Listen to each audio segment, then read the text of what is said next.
sugar کا مریض بھی عام آدمی کی طرح روزہ رکھ سکتا ہے اور انسولین استعمال کر کے بھی روزہ رکھ سکتا ہے،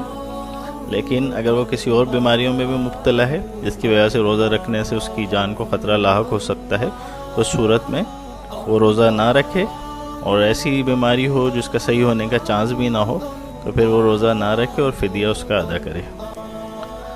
رمضان شریف میں ذیابیطس کے